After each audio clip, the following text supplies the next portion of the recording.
do you work out? What time do I work super out? early, or are you doing it at the end of the day? I usually do it at the end of the day. Really? I thought the gym would be too busy. No, well, I'm trying not to be, man. But like, I think, because usually that's when like Patrick's available too. We try to work out together. But like, I work out real hard, and then I kind of cool down, and then there's this lull where I'm like, oh man, like after I cool down, I'm doing nothing, maybe cleaning up around the house and doing some chores. I'm really tired, and that's when I try to hit bed like right then and there. Well, I'm saying the gym is too busy. That like nothing. Oh, we work on our garage. Oh No, I don't go to a gym. great. Why do you think I was that's talking about why. taping a pool noodle to the wall for like because you could boxing do and it when shit you're like home that? too. Well, but I'm not gonna. Yeah. Okay, I see what you're saying. I'm just It could be picturing it's like either one. I walk past all of the bags and stuff like that with my fucking roll of duct tape and like go to like a mirror. No, I thought you and, did like, it at home. It's just Yeah, okay. That yeah, makes yeah. sense because home gyms are nice, but yeah, it's easy to lose motivation. It is, which is why having a buddy system is really good. yeah. I'm also just trying to like literally work out like every day before Pride, basically. So I've got to You must feel work really out. energetic because that stuff feels good. You know, when It when you're finally like into it in a week or two. Oh, it feels great. It feels great. It feels so good. And what's funny is my boyfriend reminded me that it's like, hey, there's 69 days left as of today. So if I work out for the next 69 days, get right on that, then I will immediately get a six pack. I'll immediately become super hot. There you go. Yeah. That's how that works. Yeah, that's how it works. That's Anyways. how numerology works. The only numerology I know is 69 and 420. That's it. Anyways, I just found this stuff on the street. What do you want to talk about? What stuff on the street? Well, I mean, we're just sitting in a picnic right now. This is like Yeah. we're just Yeah, we're- Matt, you should put that down.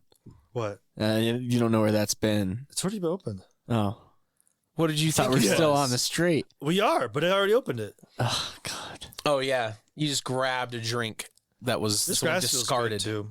It's like nice and warm. You feel that sun on your It's really sharp. Grass is really sharp. Yeah. It's like the grass a lot is of ants. ultraviolet. Well, I It's a wore lot of pants. sharp you guys were wearing ants shorts. on the sharp grass. Yeah, yeah. I think yeah. Fuck. I don't even Sharp pants. like. What are you gonna say? It's a park, you know. Like I'm wearing shorts. Like there's grass. Like, Yeah. you know. I'm not wearing anything. Oh, it's that kind of park. Yeah. Yeah. Okay. Yeah. That's. I was good. Park thing is, Earth. I was That's why about to we start- dro- that's why I we was about drove to so start- far. I was about to start talking about the playground, so I'm glad you got that out of the way first. Because then it's like, don't go uh-oh, there. yeah, Yeah. like, and I'm no, naked. no, that is an adult playground. Oh hell yeah! Yeah. It makes it worse. You can it's you can seesaw without any hands. You know what I'm saying? Like No, you it's just kinda- still you got just the kinda shitty attach, slide that like- burns your ass when you go down it. Yeah, always. but then you do even it if you're on wearing purpose, clothes. like, Yeah.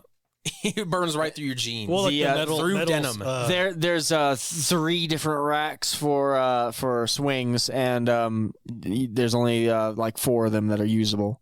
Do you know how like I'm picturing adults? I'm picturing a bunch of naked adults like playing like kids, like chasing each other, doing all this shit. Oh, God. Which is already really Sounds disturbing. like Europe.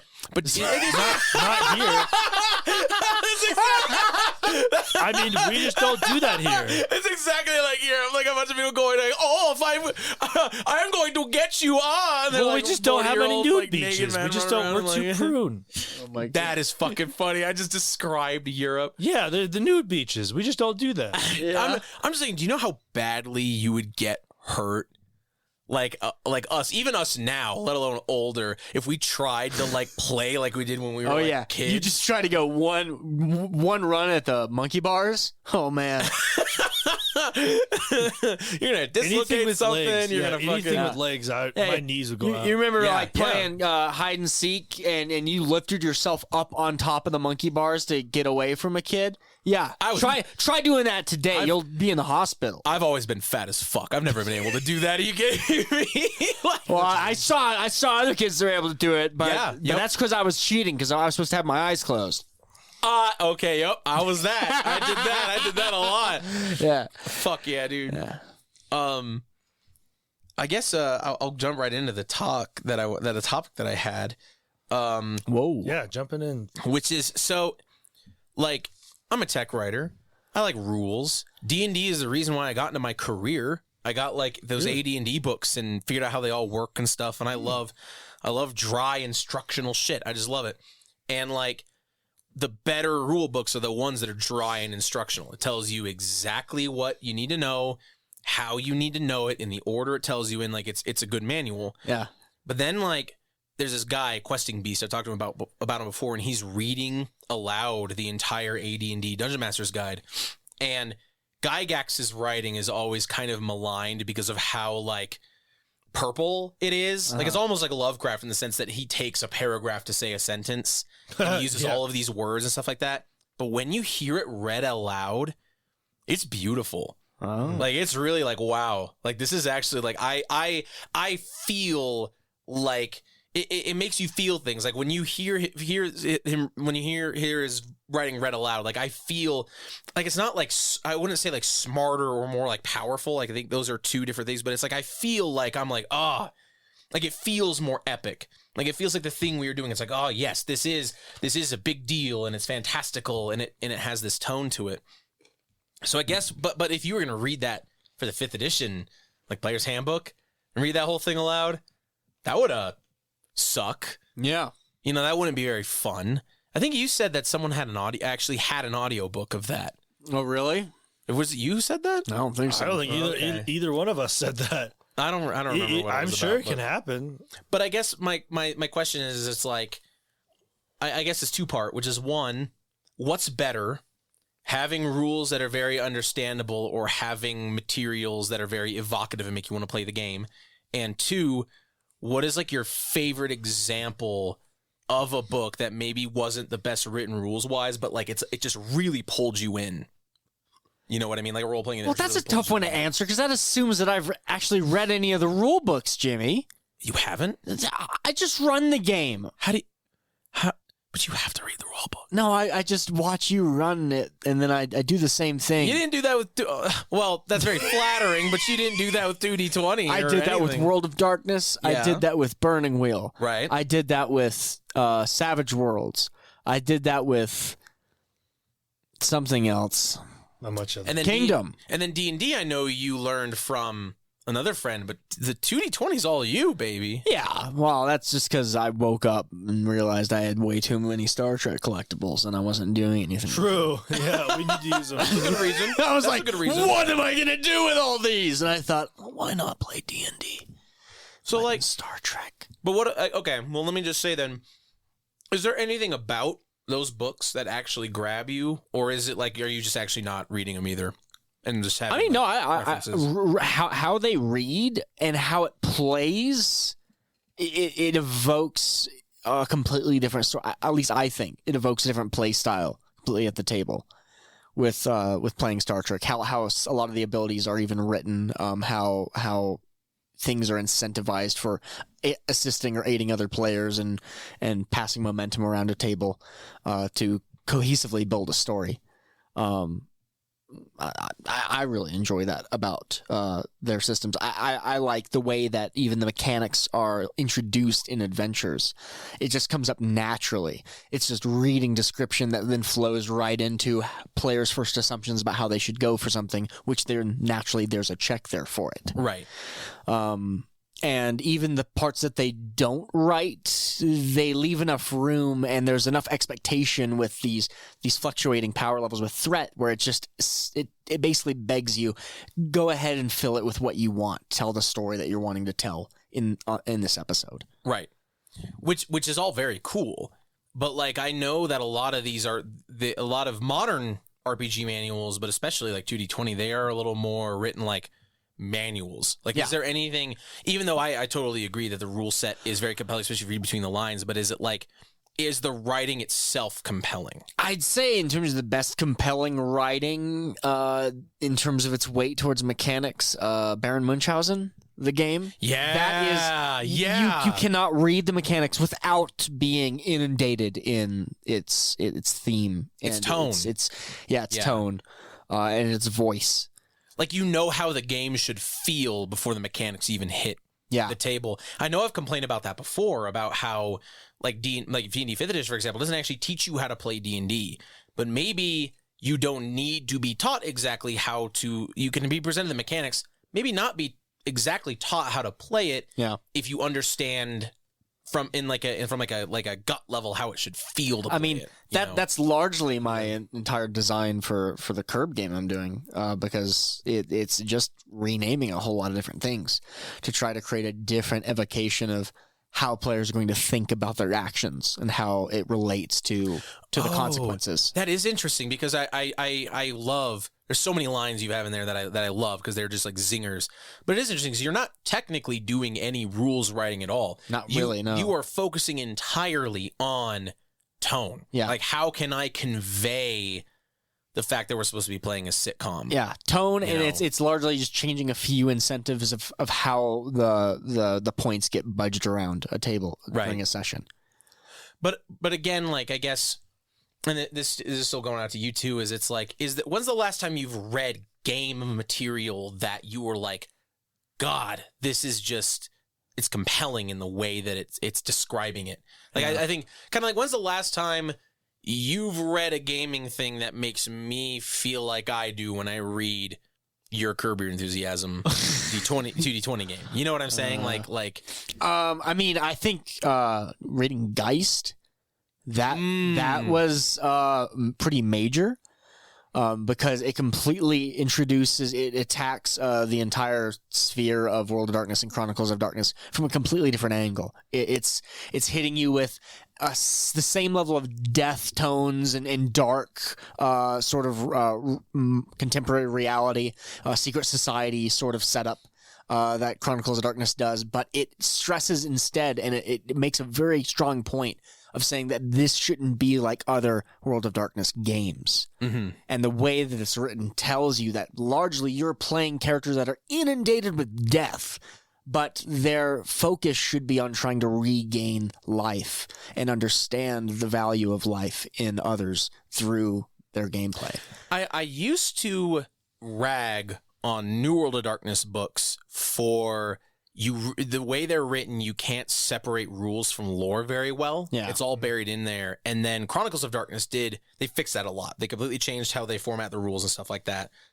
I feel like I'm kind of making a 180 on that a little bit because it's like when I read Changeling the Lost First Edition, which really captured my imagination, when you're reading that book, it feels like you're reading a story in a sense. You're really captured by it. There's all this writing that is actually narrative, and then you have this writing that's like, you know, really going into describing the world and the tone of how it feels. Oh, here's a rule, but whatever, we're gonna keep going. Yeah.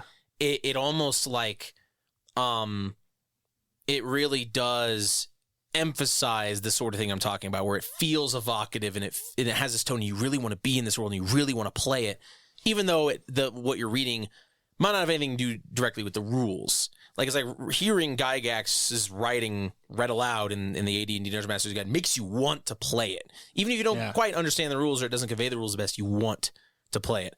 And I know Enwad Geist does do the same thing. I don't know how well Geist Second Edition does it, but you had started with the first Geist, Yeah. right? Yeah, That's what got me really excited.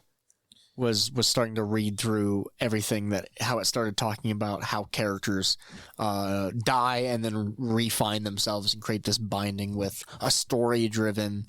What made me think of is like you're playing a game where instead of knowing your character's background, your background really doesn't matter because that was how you lived when you had a mundane life. Yeah. Your background is now something that is a literal being that you're constantly engaging with and trying to tassel and wrestle with. And that's just true of, I think, a lot of role-playing games. And I think World of Darkness does well with it, where it's like, we don't care about your background. Yeah. We don't care about your backstory. What we care about is the moment the moment you become a player character, the moment your life starts to be interesting, the moment you have this thing following you around. Yeah. You know, God, that's cool. Like, I guess to go back a little bit, it's like how much rules would you say you guys have actually like read? How many times have you read the rule book all the way through? Oh, You know what I mean? not much. Yeah, not much. I think I got lost. Just get lost. Well, I mean, so Yeah. D&D trains you not to read a rule book all the way through because most of the rule book is spells.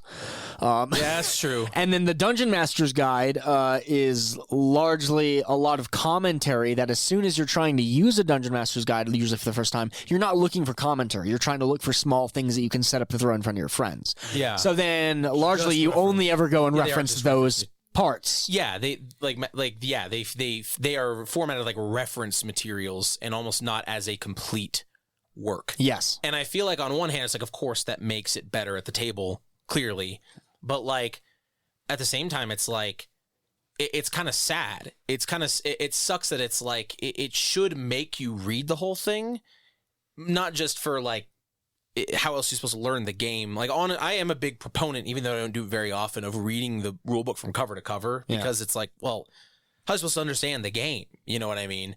But like, it shouldn't make you want to do that. It shouldn't be formatted maybe like a reference item, because while that is useful at the table, why would anybody read a fucking encyclopedia? Yeah. Only the toppest of nerds are going to read a fucking encyclopedia. Like, I want it to be like even real like cream of the crop. yeah, real cream of the crop, the mega nerds. Yeah. You know, people who play Pathfinder Yeah. still. But it's like, I think it should be something that you want to read.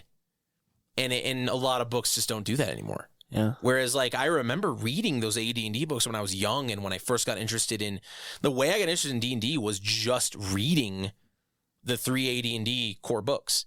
It was just reading them, and not only was it just so cool, but it's like the way he wrote it was so narrative and conversational. Even the way he's describing how this class works, you're like, whoa, that's so cool. Instead of it being just the context of, oh, I get this power at this level, what does that mean? Yeah. It's like, no, he's describing in great detail why it is you need like a 18 charisma or 16 charisma to be a paladin. And you're like, this fucking rocks, dude. Yeah, I think a better way to do it. Yeah. Yeah. You should want to read it. Yeah. You know? Like and then if you need to have reference sheets, just put them all in an appendix. I guess because You know? most games now are just trying to get you to care first, so then you can read it. That's why they're like, read this first before anything else. Well, like an introduction section or like Yeah, like don't even care about anything else. Like read this and then play the game and then come back to this. Yeah. I see a lot of that now.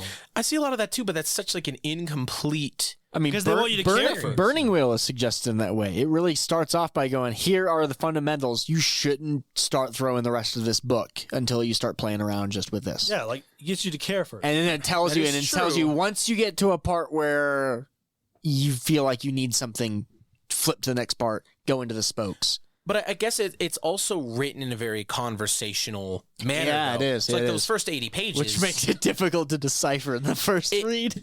Of the first couple years, 10 years you play it. But like the first 80 pages, all you need to play the game. But it's like the way he's talking about the game gets you excited for it. Yeah. You pick up on a lot about how the game works and stuff. It's like, it's one thing to have an introductory section to be like, here is the game, here's what you're going to be doing, here's some basic rules, just play. It's another thing to, instead of providing just basic rules, also throughout explaining those rules, describing why you should care. Mm-hmm. And I think a lot of times when you have a book that's just a reference material, even if you have an introductory section that's very well written, how is it going to make me care? How is it going to make me keep caring when I have to go read this page that describes all of the conditions? Why should I care about any of this? Why should I like care about this class option? Why should I care about this except in the focus of the game? It's like, yeah, I don't know. I guess like, here's the thing too, at work, right? We're doing process documents and we have a comprehensive introduction section explaining why you should care. Yeah. And then we have all the content, which nobody fucking reads, like ever, because it's just there to reference when you need it. Yeah. But that's not like suitable, because even if you have the section describing why you should care, that might get them to be interested in, what this document represents or what it contains, but it's not going to get you interested in the document. It's not going to get, therefore, it might not even get you interested in what the document's about. Yeah. Because it's like you need to write it in a way that's compelling to hold attention. Well, then, in a manner, if you compare it with writing a narrative fiction, then they're not setting down enough strong promises. If there's strong promises where a system is saying, following along this line, continuing to read through, you will be able to comprehend and set up these types of things, these types of play, have these types of experiences with people. I think the original D&D with Gygax does that amazingly for that exact reason, because it's telling you that you're not just you're gonna be a player in this game and you're just playing a game. It's like it throws a whole bunch of imagery that immediately sets Tone, up yeah. and the tone of the story I have or the a game. third that you're entering example. into. Yeah, yeah. I have a third example because you talked about work, you talked about literary fiction. When I do estimates, yeah. so many times people will never read what I write as description. They literally, Yeah. they literally will invoke how much is it, and then they don't give a shit what's written, even though it's like I won't do this, I won't do this. But when it comes down to it, I'll be like, I've written, I'm not gonna do this. Right. They just go, how much is it? They see number and they move on. Like they don't even read what my estimate Yeah. is. Well, and what's interesting, I think that's why it's like the third view of it. but you still have to write it. I have to write You it still have to write the description because legally yeah. I need to have what I'm gonna do. and it'll cover your ass For in both case of something sides. happens. If I didn't do it, I get my ass hit. But what's interesting is how I think this is a question about genre of document. Like what I was talking about before, where it's like a document as a reference document. Yeah. When they look at your estimate, all they give a shit about is the number. Yeah, So they're they're going like, to skip everything. I and go talked to you straight about the it, and number. here's what it is. Yeah, Right. They So will never read it. I think that's why you have such a problem with like rules lawyering and stuff now. Is because you've always had that problem, but it really started with third edition, which is when they started actually organizing these like reference manuals, right? Mm-hmm. And it's like when you're looking through a book, and I'm guilty of this too. It's like, okay, blah blah blah blah blah blah blah blah blah. Okay, how many dice do I roll to make characters? Okay, that's something I'm gonna keep in mind. Blah blah blah blah blah. Okay, what's this power do? You're skipping all this other shit because you immediately want to go to what the book is designed to do, Yeah. which is give you reference information. All the rest of that is just fluff. I think it And loses a lot of that's- I re- flavor too. It doing also that it loses a ton of flavor. because people will just play. I play Usually this when I- class because power. That's Usually, it. when I Yeah, pick up an yeah. RPG book that I don't know what it is, immediately flip to its equipment page because that tells me a whole lot of stuff about how it works. I immediately flip to its character sheet, but for similar Two. reasons. Same. I But- want to see how it is. But I will judge a role playing game based on its character sheet. Yeah. Not that the book is going to do any better of a job because it's probably already not capturing my interest super well with his writing anyway, if I'm just going to skip right to it. Same with the equipment section. But, like, it's fluff. I remember a time, I think with late third edition stuff, when that was floating around a lot, when people. I remember this so clear when people were talking about fluff being a derogatory thing. Like when they're like, "Oh man, yeah, there's this third edition book, but it's got too much fluff in it. You got to skip through it. Here's the stuff that's interesting." And it's like maybe the problem isn't the players. Maybe you should be making a suboptimal reference material because they don't care about the rest of it. All they're going right to is the numbers. It's the stuff that makes them powerful. like it's we stuff said, that's the actually way that playable, like- monster manuals became literally just number stats. Yeah. They weren't a exploration of the ecosystem of the world. It was Yeah. just like literally just how do I hit it and what does it look like? You're right. And when you read the bandit entry in original D&D, there's like it's like paragraph formatted talking about, okay, if there's this many bandits, you're going to have this type of this fifth level like fighter who's the leader of this and does all this, and it's like, whoa, you get totally engrossed into how just bandits work. Like what is the interesting. lore of these bandits? And Yeah. it combines mechanic and narration in a way that you have to read it and it's really compelling and really interesting. Yeah. Whereas in a fifth edition one, it's like even if you're looking at monster stat blocks, which you don't really have to, but it's like if you go and look, you're like, I need that number, that number, that number. Everything else, I don't care. You know, Right. or I could do what I want. Well, because Like- because people because everyone knows the creatures so much, you don't want to have the same creature. They also don't. Right. See, one of the things that annoys me is people don't they'll pick like a race in D&D or Pathfinder or whatnot, but they don't actually read into like how the type of people that they're playing work, how their Yeah. culture is. I've seen Bonuses, that. feats, that's it. Yeah, it's I see that too. You're like, you're playing that race? Do you know the implications of the world? Like, anytime a drow shows up. Yeah. yeah. You do not know the implications of the drow, okay? Right. But like, there's tons of juicy stuff constantly that's in the Totally. lore that's not explicitly stated by a stat block or an ability. Or sometimes something will have an ability and it's like really strange. So like halflings, they can hide in people's spaces as small creatures. All other small creatures can't technically do that. Well, why is that? Well, you have to go back and read like the actual handbook on halflings and gnomes to go into the lore of why they are so particularly overlooked in other societies. That makes it so that they're able to just stand somewhere and become completely unaffected by chaos around them. Because you mentioned that last episode, it's like people underestimate them. Yes. It's a combination of size and underestimation. Yeah. You know, that it's like, oh yeah, it's just this little scamp who's right here. Yeah. You know, and that's great. And it's actually, it's basically in the lore because pretty much anyone that's playing a halfling is usually trying to play it as a thief because that's what it's best at. Yeah, you're able to get bonuses for stealth. Usually you can like throw some, thrown weapons and stuff a little bit better. You're lucky. And what the lore explains for that is the fact that halflings actually are extremely lawful people. They're very tight-knit communities, and there's actually a magical aspect to them that prevents most halflings from ever wanting to have any desire outside the bounds of their own lands. Yeah. Yes, Hobbit. basically, describing deeply literally, effects of the Hobbit. But Tolkien, don't sue. explains that there are specific intricacies where some hobbits aren't born with that, and because of that, they get led down into a wanderlust that then throws them into a world that sees them only as opportunists that can be used to be able to sneak into places, to Yeah. be able to burglarize, to be able to your Bagginses and your, yeah, like, and all of that's lost because what's going to happen is you make like a halfling fighter, and then someone's going to ask, why'd you do that? yeah. They have the dex bonus. Even though a halfling fighter is that's what is probably most common.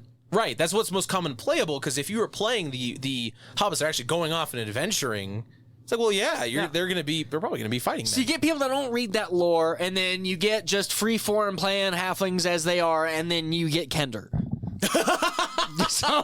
Oh This God! is the problem. Oh God! This is the problem with removing the fluff. Yep. You get other fucking fluff. Kender. You get other, you get fucking dog shit. Well, because you get these people who, it's like, I do think you should be, in with Burning Wheel sets very firm boundaries in the sense that you could have a lot of characters, but you're certain types of people and certain types of characters. But when it's like now you have a rule set that doesn't clearly set out what roles you are playing in this world, then you start getting these same game designers release supplemental material that is based on people's bastardizations. Literally, Kender is like, and I know they're from Dragonlance and all this shit, I don't care, I'm making a point, but it's like, Kender's a literary joke. yes, but also Kender are a joke, correct? But also Kender are what people play halflings like without reading the lore. Yeah, but the thing is, I think that was the point, because the Dragonlance books were basically creating an archetype that was making fun of how people tended to play halflings. Right. And then people saw instead, oh, here's a great representation of my favorite way to play halflings, and now here's a way I can play them with no limitations. It's fucking awful. I do think that if you're going to have a successful game, and I think Burning Wheel is extremely demonstrative in this regard, and I think even like World of Darkness is good with this, you have to restrict the types of things players can be and the types of things players can do. Not in a, oh, you just can't do these things sort of way, but in a sense that it's like, come on. I think I have a tone to maintain. I have a world that we're trying to present here. Yeah. And the moment you have if you had Lord of the Rings and all the hobbits acted like Kender, you fucking kidding me? Yeah. There's standards that we're trying to uphold to meet the scope of this like, game. technically, with the setting that I'm doing with a Pentiment, I really, thinking on it, there probably wouldn't be any issues with having a Kender being a focus character, because it would fit the perfect amount of whimsical tones, the lack of consequences. But would you allow it? Oh, probably, yeah. Oh, okay. Yeah. I fucking would. Because it depends. I The think whole game is a joke, so Yeah, but ow. that's the point. Oh, ow. ultimately, I think choices really should be more informative of the scope of whatever story or game focus you're playing. Mm-hmm. So yeah, I said before that I had to play a gnome if I was playing some old school You did. D&D. But if the focus is on playing a whole bunch of like humans trying to build homesteads and build fortresses and stuff up to like reform a kingdom against some invasion or something. That's what the focus of the game is about. Right. That's there's a reason for Burning Wheel. You don't always. I mean, you can in a sense, but you don't want to mix just. Everyone's a man, an elf, a dwarf, and you have an orc there as well because they're all working on completely different metrics. Yeah. They are. And that's another thing is like what metrics of the game measuring. For example, you could be anything you want in Burning Wheel, but you can't be a character who's passive and lazy. Yeah, because you have to. The choices you have to make have to focus on these beliefs. I mean, you're still using passive and lazy as traits actively. Exactly. So I think you're right that it is choices. But then think about like if we're talking about like hobbits and OD&D, which are like 4th level fighting men who have these things who are coming out here, they're still limited in the things that they can do by the mechanics of the game. When you have a game that completely opens up its mechanics and is all very interpretive and stuff like that. Yeah. You start, and I've noticed this even like running track marks, because track marks has I think it helps the fact that there are things that you have to do and that you have to be. Yeah. But it's like, I've noticed some tonal shifts that I don't really want to be in the game. I don't mind, but at the end of the day, but it's like, there are less choices and less systems that are reinforcing these like, hey, that are reinforcing these. He's talking about us. I'm talking about you two. Yeah. What did we do? No, it's not you fucking two. What? It's just a generality. Just because we kept passing the buck of murder on other people over and over again? You guys played it great. You guys played opportunistic murdering scumbags, and that's what you're supposed to do. Okay. The point I'm trying to make is that like I don't even know what my point is anymore. I thought so. I was running out of steam. Well, then you guys started making faces at me, and I'm like, what's happening? What's happening? I just want to know if I could rant about this forever, but I guess my point is that it's like there has to be. I think that we would have less instances of like having the chaotic rogue or the Kender-esque halfling or the power gamer or the type of character creation you're making something totally adverse to what is expected from the game. Yeah. If the books were not written like reference materials, because if they inundated you with all this beforehand, then you would have a better, clearer experience. You would know what this game wants you to do. Yeah. You know what I mean? Yeah. I mean, 5th is like, there are dwarves. Yeah, basically. Yeah, that's about it. Like, And can then I you go be to one? the Yeah. history of most of the worlds, and it's like, so tell me about dwarves, and it says there were dwarves. There still are. They're around. There were. There were. And there Yep, is. that's the dial I switched. There were. Yeah, it's always where do the dwarves live? They don't. They lived places. Now they're just around. And you're like, damn, what? There are dwarves. Thanks. And I love that even the description is like, well, what are dwarves like? Oh, dwarves. Yeah. They're stout. They have beards. They believe in honor. Yeah. What are their cultural tenets of honor? The honorable kind. The honorable kind of tenant. It is and forging. Of course. They make things. That's honorable. It's like, dude, limitations breed creativity. And when you have a type of book that's just kind of like, what is this? I don't know. I'm going to make vague overtures, and I guess it's whatever you want it to be. That doesn't fucking help anybody. Yeah. If somebody's going to make it their own thing, they could do that on their own because they're smart people. But if they aren't smart people, they need to be told what to do. I like it. It's like you get a half elves and it just says they're bastards. Basically, yeah. It's the same for That's all it says. half elves and half They orcs. fucking It just suck. says They're you're a assholes. That's what bastard. it took till Eberron until like that half guy, yeah, elves yeah. and half orcs were treated as like, hey, no, there's a particularly distinct There's story communities. behind these. Well, Why these you people mean exist. bastard in like a nobility sense? Like I just meant you're like, the Dad's game not here. caring about them. Oh yeah, no, you're right. It's like every half orc and every half elf is like, oh, I'm a loner because no one likes me. Yeah, even those communities of half elves and half orcs. That is weird because they do just kind of vaguely go, elves, they ate them. Humans, they ate them. Don't play one. Tiefling? Next page. Yeah, baby. If you're a tiefling, go fuck yourself. Dragonborn, we're not even giving you wings. Who fucking cares? Yeah, who gives needs wings? this shit? You know, like No one's gonna play you anyway. yeah. You look like a dragon, but you hate dragons. But everyone's gonna think and call that you're a dragon, so that's your problem. And then what? That's the Also, Dragonborn you like story. reading. and then the joke we have of Pathfinder V2, which is goblins, people now. Yeah.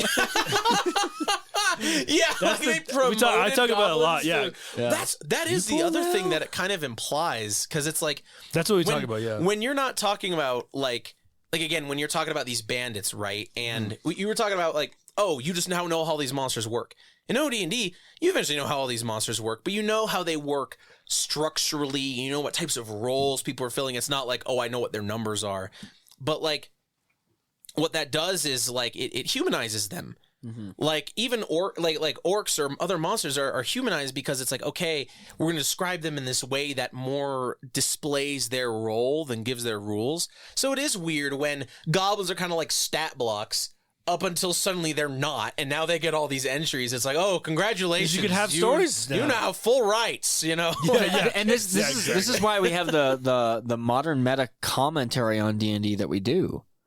Because it's all about the murder hobo jokes. It's all about the bard constantly trying to have intercourse with everything he sees. Everybody. Yeah. Yeah. It's like the worst It's trait always they have. it was a mimic. It's referential. It doesn't take things cohesively it's like a into a story. simulacrum. It's a reference to itself. And what's wild is the D&D movies, that the early ones, the ones that failed utterly, they failed because they weren't referential enough, and they focused too much on trying to tell what a real D&D story would kind of be like. right? That's very true. And so it fails because it's not evocative of the source material, which is a reference Or how manual. people play, pretty much. that's interesting. Trying to make a story out of a reference manual. Yeah. That's not just a problem of like trying to silver screen a D&D movie. I think that's a problem of a lot of modern D&D tables. I've been to a few tables before where I mentioned this before, where people are running a game and they haven't played 5th edition before, or they haven't, played much of it or any role-playing games. And no offense to them, clearly, but like I'm playing the game and it's like, this is like a complete bastardization of, from what I understand this to be. Like, I don't even know how you got here. But that's because you're trying to tell a story from what a reference manual is telling you to do. Yeah, no offense to them that you fucking suck. Yeah, I you know, just that's imagine. like- There's also different part. The thing is, some of your players might be at a different part in the reference story than a dungeon master is. I've Right. been in a game where the dungeon master is obviously in the early chapters, where the main character is a slightly higher armor class or a different damage type. Where I'm coming with a character to the table, and I'm already in the far chapters where I'm on multiple trip attempts with extra save DC effects on it. yeah. I actually just, I just imagined Jimmy sitting in the back. Everyone's enjoying a Monopoly game and just sitting there going, "What the fuck?" And then they're like, "I passed go, right?" And then just Jimmy goes, Oh, no. Jesus Christ. And it's just Monopoly, or it's like Jenga, and someone's like, "I'm gonna pull this," and you're like, "Fuck." Yeah, this fuck And it's just yeah. you can't even tell what's going on or what's wrong, but someone's just like grabbing it, and you just see this going. Just if somebody reaches for it, they his touch it, they hands- get up like, are you kidding me? yeah, your hands on your face, like Jesus. Who the fuck am I? We're They gonna start doing clowns? that like side pull out with the two fingers, where you're that's taking the a piece move. from the side. Immediately, you're like, do you even know what the point? Did you read the Jenga of the manual? Jenga is? Yeah. Do you know the importance of the one finger rule? Right. Oh one my That's how I finger god! imagine. roll. Everyone's just enjoying their time. Yeah, and just yeah. Jimmy's just like, fuck. Oh, He's in the corner. They don't know the one finger rule. if anything, this conversation should illustrate that I definitely don't like when people have fun the wrong way. Yeah. That's what I'm saying. I mean, I guess like, well, you know what's funny? We're talking about all of these roles that are like self-referential and stuff. In recent times, trying to become an OD&D emulator, have become Team Murder Hobo. I'm fully on that team. that makes more sense. Yeah. Because if we're talking about roles, the original role was, there was one role, which is get gold. Any means Yeah. possible. By the way, you probably die in one hit, so make sure you're gonna have to find gold in probably a way that's pretty scummy. Yeah. Like it's like the roll, the original roll, which is I would love to see a D&D movie that was just a fucking action movie. That was just a hard dungeon crawler. That was just we're going in this dungeon. We got torches. We're dying. No dialogue. You know what I mean? Make it literally just like a 2-hour-long exploration and fighting fucking dungeon crawl montage. Well, I already think the Headhunter did that better. I was gonna say Headhunter. Yeah, 100%. I was actually thinking of Headhunter. That was Yeah. like that was I actually didn't see the perfect. beginning. I forgot what I was doing, but I was like down upstairs or something. But yeah, when I did see it, I was like, yeah, that's pretty. I want it to feel like I'm watching a Frazetta painting. Yeah, That's what I want. Yeah. Yeah. Frazetta painting? yeah. Yeah, Frank Frazetta, baby. Yeah. What's that? I'll show you later. Fazoli's? I'll show you when you're older. Like a pasta painting? Yeah, pasta painting. Like a whole bunch of meatballs? What the fuck are you talking about? Bunch of You nudie got about pasta Fazoli's paintings. painting, right? Frazetta is not a type of noodle. I don't know. Can I get the Frazetta Alfredo, please? Not cultured with art. Yeah, It just sounds like you just you're got just a spaghetti cultured with painting. words that I you. just love you get invited. Like an art museum, my friends like they have Frazetta and stuff. You're like, oh, I fucking love Alfredo. And they're like, is it a catered event? And they're like, what do you mean? You're like, yeah, Frazetta, cannoli, like you know, like. Well, if you're talking about art, have you seen? There's a documentary on YouTube. It's called about Kevin Bacon. What about him? He is the one that wrote really horrific stuff. What? Kevin Bacon, Not like Ray, the actor? No, there's a painting, a guy who painted in the early the 20th century. Kevin. This is a different Kevin Bacon. He than actually the guy has who a was and in- he actually has a name, Kevin Bacon. Oh, okay, so this is a different Kevin Bacon than the guy who's in Tremors. Oh yeah, completely different. He died. okay. He did in the 70s. Wow. But he wrote he had like paintings where it was just like just like horror. All of Yeah. it's horror. Yeah. And at the time, gonna that check reminds this me out. of that. I'm gonna check I this out. forgot what it does on YouTube, but it was like this one that it was floating around. I felt like spending an hour listening about this tortured soul at the time who was like, yeah. Anyways, that was Let a me- weird segue. Well, Nice. no, we're talking about art. Kevin Bacon. Yeah. Look this Kevin up. Bacon. Kevin Bacon art. It's like if you look up I'm- horror, I might be wrong with the I'm- first name. I'm expecting that I'm gonna look up. Yep, I was gonna look up Kevin Bacon art. It's a bunch of fucked up Kevin Bacon caricatures. No, okay. Oh man, yep. I swear it was Kevin Bacon. Is it Kevin Bacon? For sure. It's Bacon in the last name for sure. Francis Bacon.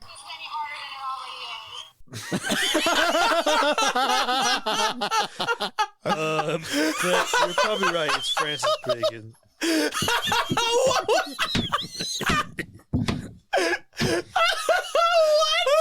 What was that?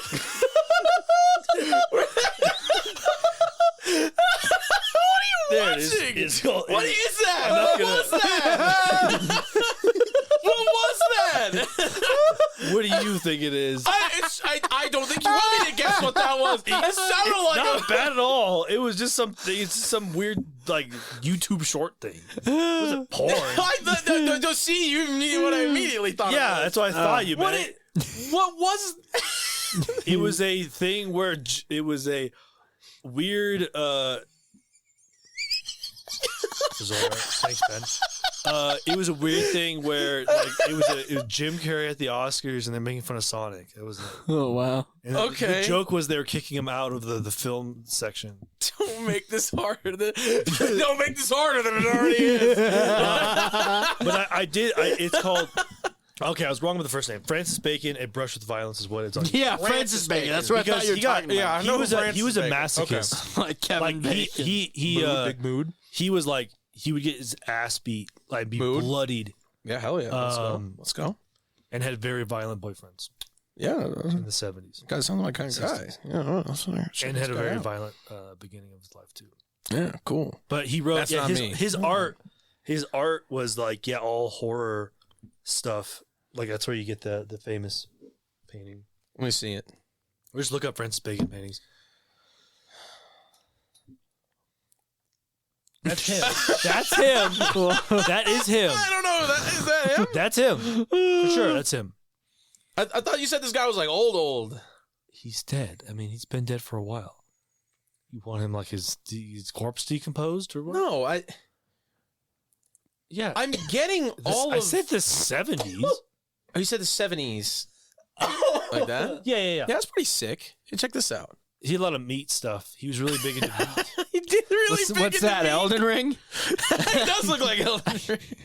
He did a lot of meat stuff. A lot of Yeah. meat stuff. Well, paintings. Speaking about a lot of meat stuff, I'm writing a Uh-oh. short story.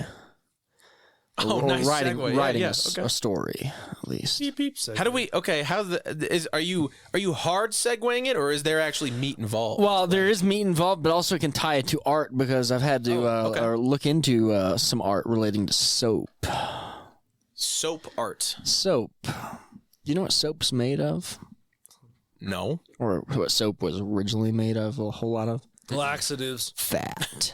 It's made of fat. Oh yeah. I knew So that the whole time. there was a company, I forget, it's a company / art exhibit thing where they got donations from liposuction procedures. Oh. And they took human fat and they made it into soap that simply said self on it. And people would come in, it would be a whole art exhibit, there'd be a sink, and they'd be given it, and they'd wash their hands, and then they'd go on and be shown how it was made and everything. Cool. That'd be cool. And people said it was really good soap. That makes sense. It's probably way more silky smooth. That's cool. Compared to, like, I soap imagine it would be. nowadays? I could see personally. I would, I wouldn't have a big umbrage with that, but I see why people certainly would, and it would be shocking to be told, "Hey, that thing you just used had human in it." I feel like if I was going to use something that had human in it, I want to know first. Yeah, of course. not after. It turns out a lot of people did want to know first because human fat was a pretty good commodity in olden times, in medieval age, and up through the early modern period.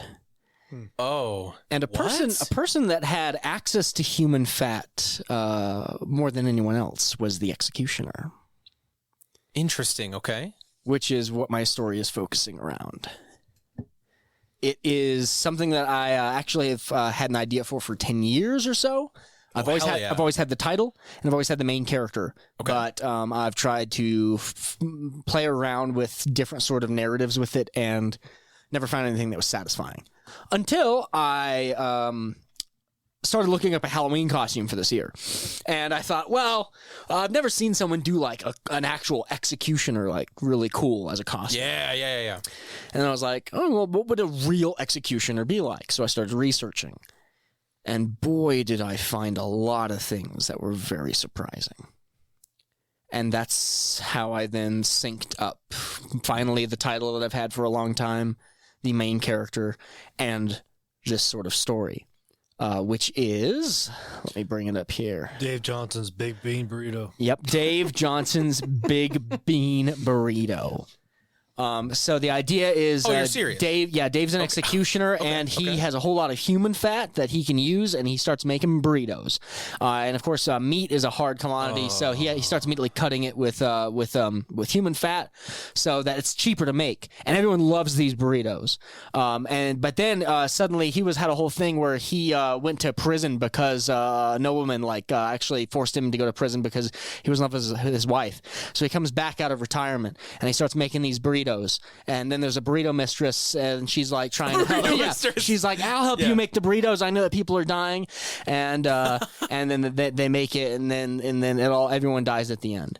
And it's kind of Sweeney Todd. Yeah. Okay. Wow. Okay. So I figured I should get that out of the way first. Let me get this out of the way first. didn't Okay. finish his I original had my story. idea first. The Sweeney Todd thing I've only been told about 4 or 18 times. Maybe you in the should take past it 2 as a days. sign. I honestly don't see any resemblance between the stories. So It's Fascinating. a burrito. it's a big, Okay. No, look. First of all, I want to say that not Dave his real Johnson's story. Big Bean Burrito. not his real story. First, I thought you were joking, and then when I realized you weren't, I was like, "Oh, that's weird." Oh, it gets really unsettling really quick. Yeah. That also sounds like the title of a short story you would read in like high school lit. Yeah. Which in a good way. Yeah. You know what I mean? Like Harrison Bergeron or whatever. Yeah. It's kind of like, oh, it's got that quality to it. I guess then my question is, You know, What's the actual record story? Let's set the record straight on air, and I could make like a sound by this. You could send it to people whenever they ask you, "What is the difference between this story and Sweeney Todd?" Well, it's a completely different story. Okay, Yeah, nothing to do how with- so? Tell This me is more. the story of an executioner's daughter who takes over the trade in secret when her brother dies. Executioners historically were they had a lot more privileges financially than most of the lower class. However, they had completely horrific social constraints to tie with it. Executioners, never wore masks in history. They was never needed because everyone knew who the executioner was. It was his job. He lived outside of town for a couple miles away, where he was only permitted to live as long as he wasn't directly interacting with other Christians in their communities. When he was being given payment, which he would for certain executions, he'd get more pay than some people would get in their entire year. The money would be thrown at his feet from as far away as possible, because there's certain taboos with even getting near, touching, or being seen talking with an executioner.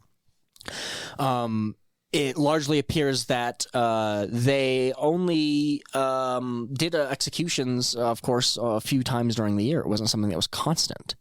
So they did a whole lot of other work in the meantime, which was things like knackering, which was collecting dead carcasses of pigs or farm animals and whatnot and bringing them back, separating them into glue, fat, sinew, and selling them back in smaller materials, cleaning cess out of the streets, running bordellos and gambling houses, having the specific rights to tax lepers and prostitutes. They basically became the fact that you had one person that was legally recognized an official to kill people. Well, you might as well give them every other vice that you can. Yeah, I was about to say the taxing prostitute stuff is interesting. How did that work out? Like, Well, they just they literally come up and say, "I'll kill you with my big fucking axe," or The thing is that they typically ran bordellos. They typically ran prostitution houses as well as Whoa. gambling rings. that's cool. I mean, I think So it's intense, is what it is. There's amazing variety in terms of how you would become an executioner. If you were an executioner, then if you had sons or daughters, then they were basically their own social caste. They weren't allowed to become anything else. If you were a son of an executioner, you would become an executioner, and if you were a daughter, you would marry into another executioner's family. Meaning that if you're growing up as a young woman in that sort of household, you're going to be married off to someone who professionally murders. This is basically making a mafia. Yeah, that's an interesting thought. Yeah. Yeah. It could be if things were more centralized, I suppose. Right. But I think the social constraints probably were very limiting for that. For instance, the donkey that the executioner rode in on had to be specifically marked and was just as ridiculed and hated as the executioner was. Anything he touched was seen as being tainted. Certain shit. executioners had rights of going into marketplaces and having a sack that they'd simply ladle things out of stalls into their bags at no cost, because it was seen as a better way, instead of having to do any transaction with an executioner, just to give them what they needed for the week. Holy shit. They'll have tainted money. So, immediately I started thinking, God, what it would be like to sort of live as an executioner. It's a comedy. One of the great things is It sounds like it, man. It really does. I've ordered a book, which is a book that was written by an executioner called Franz. Liebermauts? No, he was an executioner of Nuremberg in the 16th century, and he wrote a personal diary of his job and everything he did in a 25-year career. It's called The Hangman's Diary, or The Executioner's Journal. Okay. And I'm going to be using that for a lot of inspiration, but I've now suddenly stumbled right back into a whole lot of historical research while having this budding idea, which I think is something that I could tell is a really short really focused story because it's focusing on not high political intrigue that would be focused in like other historical fiction, where you really have to know all the threads of when things were happening, why they were happening, and who was involved with them to then fit fictional stories and narratives around it. Instead, it's focusing on a very small, isolated, not a peasant experience because they lived much better than that Right. financially, but they didn't live better socially. Well, it sounds like you're basically writing a story about one of Dave the Executioner's side businesses was the bean burritos. Yeah. And now his daughter, who is by proxy an executioner, is selling these bean burritos. Well, she typically wouldn't be. There were several cases where women were made an executioner because how you could be made an executioner was either being born into it or being appointed at an execution.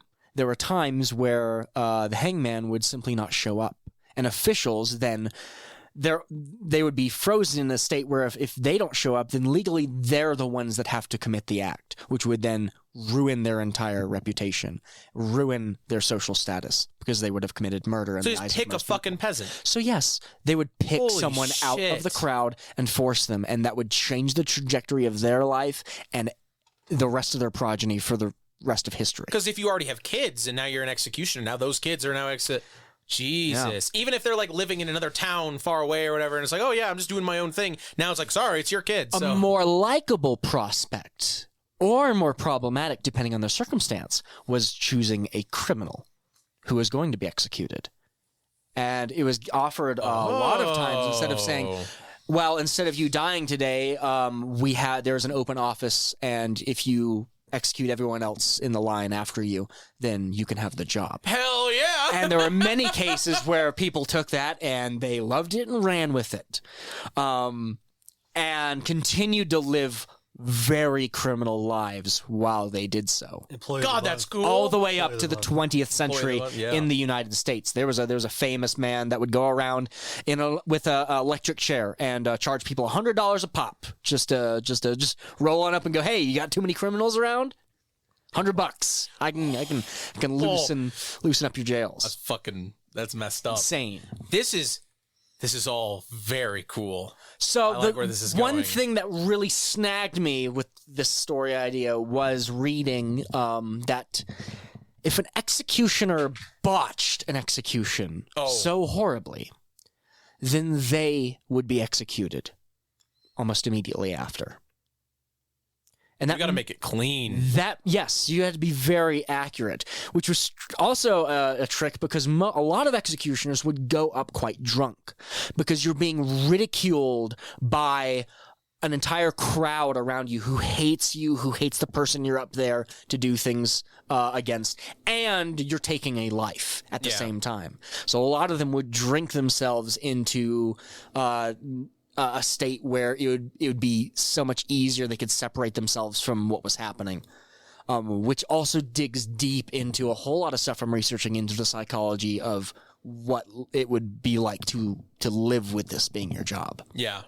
Not fun, probably. More importantly, I'm then focusing on the family aspect because once I stumbled upon the piece where an executioner who botched an execution would be killed, I thought, under what circumstances then would an executioner intentionally botch an execution knowing that they'd be killed for it? Oh, And that's what told me it was a family story.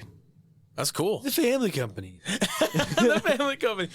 Now on CBS Family. Like ABC Family or whatever. Alphabet Soup Family. A botched execution. Whoa! Oh no! What am I doing with these bean burritos, Dad? That is extremely compelling, and I think you deciding to go with the short story route, or maybe novella or something like that, is probably for the best, because this sounds great as a condensed, meaty, well-researched window into this. It's almost like, I've been thinking about, like why do people write? And it's like, I feel like for the longest time, it's like, how, I want to write, and it's like, I want to just make complete fiction or do stuff like that. But it's like, what you are doing is you're not only bringing a window into life that's not often seen and bringing it to people who don't who wouldn't read history, find out on their own, but you're also using it to examine a really interesting what if in that niche case. Like that is a very interesting, like it's a great premise. It's a punchy premise. And I think getting it to people in their hands as fast as short as possible, it would be fire. It would ignite. And how it differs from a Sweeney Todd story Sweeney Todd, yes. is that I would definitely try to focus a lot more on the aftermath of the job of trying to return and continue to be a single father raising 2 kids while you're ridiculed and hated. That's good. And being paid decent money for it. And also, raising a daughter while you're having to run a prostitution house. Oh, yeah. I would say that some of the conflicts of interest of parenthood and indulging in every vice possible. Yeah. There's a lot of different story avenues. I fucking love it. He's gonna fight the Moon Men. Yep. The Moon Men? Fight the Moon Men. Yep, Yeah. that's the sequel. In the second act. Because everyone knows the sequel's going to be shit. So the thing is, this is what Moon Men from your stream. this is what Is this what we're not talking about? enough The authors stream? do. They go, I'm going to write an amazing first book, and people are like, we love this book. Give us a next book. And they go, okay, I'm going to try to write a sequel that's as good as that one. Well, the thing is, the sequel's always going to be shit. So just know that from the start and write a shit sequel. You're fucking right. Genius. Because they're already going to ride into the... That's why I think with Dune... Why the movie? Why he cut it off when it did? Because he didn't cut off it right exactly at the halfway point. He cut it off right before the death still stuff, Right before. and then before the preborn babies and stuff. Yeah. So literally, he stopped it right before shit starts getting weird. Literally, first scene of Dune Part 2, shit gets really fucking weird. I thought it was a great scene to stop. I thought it was perfect too, but I was expecting him to stop a little further, and I'm wondering if it was a conscious decision to be like, I'm gonna stop right before the weird shit starts really happening. I think it's you're starting to get into a whole new world, and why not just build more of it? Yeah, because he's literally about to step in the whole other world. you're totally It makes right. the most sense that he stops it there. It does make a lot of sense, but I prefer to think of it as That's what toddlers you that can should do. talk. When the executioner kills, and he gets his name on the execution of the month, that's it. Executioner of the month. Executioner of the month. Yeah. I wonder if there were any common folk who, despite the stigma around executioners, still ended up being like friends with them or associating with them. Yeah. Probably. Yeah. Maybe they were great friends or knew each other before it happened, and they saw them get appointed. It's not their fault. Actually something I have set up for this story is that one of the only people I'm going to have any overtly positive interactions with is like the Duke of this place. They've known each other since they were young, and he's in a great position of nobility now, and he has his old friend commit all the hard work for him. Especially because it's like, at some point they go back. Yeah. You know what I mean? You can't. And just also not go the back. thing is that him walking up to the execution, no one's going to be like, oh, well, that's scandalous. You see the Duke? No, it's the fucking Duke. He can walk up to whoever the hell he wants and thinks that he needs to interact with. I just thought that's a great OD&D premise, by the way. Because if you're going to have running OD&D, you kind of want people to be murder hobos. Yeah. Because that's the role, the role. If you just said you guys are the town executioners, and you make okay money, but like everybody fucking hates you and you have the skills, and if you went out into that dungeon and pulled out some gold, maybe you can buy the town. And maybe you could show them what you're really made of. Other interesting things is they were not just used for executions; they were also supposed to be masters of corporeal punishment, and so that also meant there was another for a lot of cases. They were charged with, after torturing someone, returning the body to its original state before judgments passed, which meant they had to be very good at understanding anatomy and understanding medicine. They were some of the only people that had access to bodies, and that there weren't an automatic crime for them to be able to then cut into them and take things or understand from them. And actually, a lot of doctors would buy bodies from executioners for that exact reason. Oh, that's cool. So it ties heavily back into the medicine trade as well. It's a cool Using world. Prisoners for medical stuff. Yep. It's a huge thing. Overall medicine. I also realized that the children growing up are probably growing up wearing dead people's clothing. Because even though they have enough money to get properly tailored clothes, no one's going to get close enough to make any measurements for them. Right. Well, and also, And it's much from a easier. practical standpoint, a lot of these clothes are just kind of going begging now. It's Yeah. like, Yeah. you might as well. Yeah. Only croc tops. Crop tops only. Yeah. Yeah, So- the guy you killed was wearing Crocs, swim shorts, and a parka. That's what you're wearing to the next execution, rolling in looking like a Soul Eater character. So my goal is to create a very hopeful, lighter narrative from very visceral descriptions. I'm excited. I'm hooked. I'm hooked. I can't wait to see where it goes. You know, I'm especially excited for like the musical scenes and the part where they're in like the barber chair, Yeah. like, eating meat pies. You know, I Yeah. can't. Yeah. Yeah. It's really cool, dude. Yeah. The pies. And the pies and the I agree. Same. yeah, And overall, I might buy a Halloween costume. fucking should. Maybe. He's fucking He's should. going to. Almost certainly. Like, Almost yeah. certainly. Do it. I goes the same thing every year, so it's like fuck it. All right, is that it? Yeah. Because we are at like an hour 5, so it's like I Yeah, do want that's to it. upload both of these. So. That is it. That's it. It's it. That's it. That's it. No, That's it.